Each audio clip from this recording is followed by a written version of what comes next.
Hello friends गासैखौबो नोंथांमोनखौ खुलुमबाय गिबियावनो नोंथांमोनखौ नायगिरि गासैखौबो चेनेलाव फिन खेबसेबाव बे समाव बरायनो लाग्रोनाय जाबाय दिनैनि गोदान आपडेट्सआव नोंथांमोनखौ गासैखौबो बरायबाय बे गोदान आपडेट्सआनो जाहैबाय लोगोफोर जोंहा मुख्यमंत्री महिला अट'मेट' अभियान स्किमनि बेवहाय माखासे गोनां इम्पर्टेन्ट खोथाखौ जों बे भिडिअनि गेजेरजों सावरायगोन दा सेल्फ हेल्प ग्रुप आइजोफोरनि मुङैहाय बे स्किमखौहाय लन्च खालामनाय जादों दा सेल्फ हेल्प ग्रुपनि मुङैहाय आसामनि हिमन्त बिथां शर्मायाहाय जोंहा मामाया 10,000 राङैहाय ग्रुपआवहाय सोनानै होननानै बिथाङा सिगांनिफ्रायनो खोथा होबोगासिनो दं नाथाय दिनैसिमबो सोनानै हराखै दा बेनि गेजेरावनो जोंहा गोबाङानो रिजेक्ट जाबाय मानि थाखाय रिजेक्ट जाखो जों बेखौ रावबो मिन्थिनो मोना दा जोंहा मोनथाम स्टेज बारलांबाय जोंहा माखासेया एप्रुभ जाबाय माखासेया रिजेक्ट जाबाय गोबां ग्रुपआनो सेल्फ हेल्प ग्रुपफोरा थालांनो हागौ बे स्किमनि गेजेरजोंहाय 10,000 रांखौ मोननो थाखाय बिथांमोना गोबां खामानिखौ मावदोंमोन मावसेयावबो बिथांमोननि ग्रुपनि लिस्टआहाय माखासेया गोबाङानो रिजेक्ट जाना फैबाय दा मानि थाखाय रिजेक्ट जाखो जों बेखौ रावबो मिन्थिया नङा होमबा दा जों बे भिडिअनि गेजेरजों बेखौनो सावरायगोन दा जोंहा बेसेबाङाहाय एप्रुभ जाखो बेसेबांखौहाय रिजेक्ट खालामखो जोंहा गभर्नमेन्टआहाय दा आसामनि हिमन्त बिश्व शर्मा बिथां मामायाहाय होननानै खोथा होबोगासिनो दं नाथाय दासिमबो होआखै दा थारैनो माब्ला होमारगोन दा जोङो मिथिनो मोननाय बायदिब्ला गोबां निउस मिडिया आरो सर्सआव मोननाय बायदिब्ला 1 एप्रिलनिफ्राय जोंहा बिथाङाहाय आसामनि बिथां हिमन्त बिश्व शर्मा बिथां मामायाहाय 1 एप्रिलनिफ्राय बिथाङा बगालि समस्तिनिफ्राय बगालि एरियानिखौहाय बिथाङा बगालि समस्तिनिफ्राय बगालि एरियानिखौहाय LSC-निखौहाय बिथाङाहाय फार्स्ट किस्ति हिसाबै बिथाङा सोना होसिगोन होननानै बिथाङा खोथा होबोगासिनो दङ आङो सिगांनि भिडिअफोरावबो नोंथांमोननो आपडेट्स होखादोंमोन लाबोखादोंमोन आपडेट्सखौहाय दा नोंथांमोना 1 एप्रिलनिफ्राय मोनसिगोन फैसाखौहाय जेबो टेनसन खालामनांगौ गैया बिनि थाखाय नोंथांमोननि बेंक एकाउन्टआ DBT लिंक थाथारनांगोन मानो होनोब्ला जोंहा डाइरेक्ट बेनिफिट ट्रेन्सफारनि जोहैसो फैसाखौ सोनाय जायो नालाय दानि डिजिटेल मुगायावहाय दा बेनिखायनो नोंथांमोननि एकाउन्टआ DBT होननानै बुङोब्ला नोंथांमोना मा बुजियो DBT होननानै बुङोब्ला नोंथांमोना नोंथांमोननि आधार प्लास नोंथांमोननि बेंक एकाउन्ट बे मोननैजोंहाय नोंथांमोननियाहाय लिंक जानानै थाथारनांगोन नोंथांनि आधार प्लास बेंक एकाउन्टआ लिंक जाब्लासो नोंथाङा जेब्लानो फैसाखौ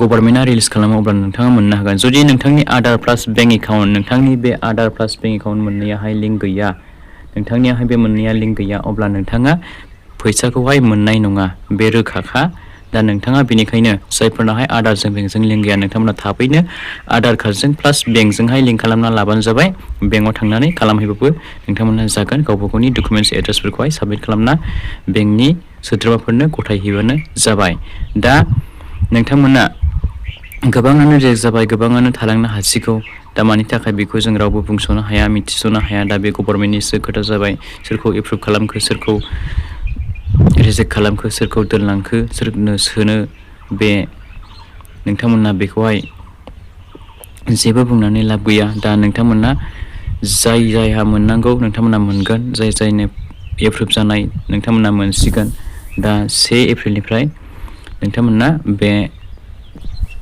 सेल्फ हेल्प ग्रुपनि 10,000 रांखौहाय नोंथांमोना मोनसिगोन नोंथांमोननि बयनिबो एकाउन्टआव सोना होसिगोन दा नैबे सेल्फ हेल्प ग्रुपनि मेम्बार्सफोरनि लिस्ट थायो नङा होमबा मोनसे 12 जन बहायबा 10 जन बे लिस्टआहाय नाम लिस्टआ नोंथांमोननिया गासै ग्रुपनि नामाहाय नोंथांमोननिया डाटा लिस्ट अनलाइनावहाय श' जाजोबनांगोन अब्लासो नोंथांमोना मोननो हागोन आं बेखौबो नोंथांमोननो सिगांनि भिडिअआव लाबोखादोंमोन आपडेट्स हिसाबैहाय दा नोंथांमोना नागिरना नायाखै गोबाङानो दा जों बेनिफ्राय मोनसे जोङो सोरना एप्रुभ जाखो बेसेबां डिस्ट्रिक्ट वाइज बेसेबांनियाहाय रिजेक्ट जाखो जों बेखौहाय नायगोन दा नोंथांमोना बे भिडिअनि गेजेरजों मिथिनो हागोन भिडिअखौ स्किप खालामालासे नायलांबाय थाबानो जाबाय स' जोङो बारा गोबाव खालामला दा नोंथांमोना नैबे 3 डटआवहाय क्लिक खालामना होदो बे थ्रि डटआव क्लिक खालामनाय लोगो लोगो नोंथांमोना नैबे एनालिटिक्सआवहाय क्लिक खालामना होबावदो खेबसेबाव। दा बेवहाय नैबेवहाय गासै श' जाजोब्बाय नैबेवहाय। दा बेवहाय नायनो हागोन नै नोंथांमोना बेवहाय नुनो मोनदों नै बजालि डिस्ट्रिक्ट बेनिहाय फर्माहाय टटेल बेसेबां कालेक्ट जादोंमोननो 42,042 फर्माहाय कालेक्ट जादोंमोन। ओमफ्राय एप्रुभा बेसेबां जाखो 44,452 एप्रुभ जाबाय। बेनिफ्राय बिथांमोननि फर्माहाय कयजन सेल्फ हेल्प ग्रुपनि मेम्बार्सफोरनिहाय रिजेक्ट जाखोनो 4,586 बेसेयाहाय रिजेक्ट जाबाय। दा नोंथांमोना बेखौ नायना लाबानो जाबाय। बाक्सानिया नै 97,526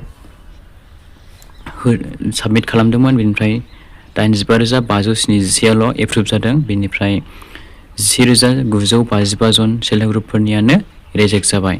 दा बेखौ नोंथांमोना नायना लाबानो जाबाय नै बरपेटा, बिश्वनाथ, बङाइगाव, काछार, चराइदेउ, चिरां, दरं, धेमाजि, धुबुरी, डिब्रुगड़, डिमा हासाव, गलाघाट बेबायदिनो गासै डिस्ट्रिक्टफोराबो बेयाव दंजोबो।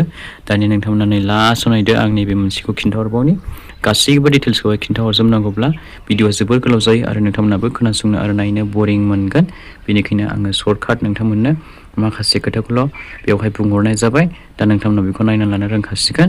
दा नोंथांमोना नैबे क'क्राझार डिस्ट्रिक्टखौ नायबोदो मोनसेबाव 1,17,546 एप्लाइ खालामदोंमोन, साबमिट खालामदोंमोन फर्मखौहाय।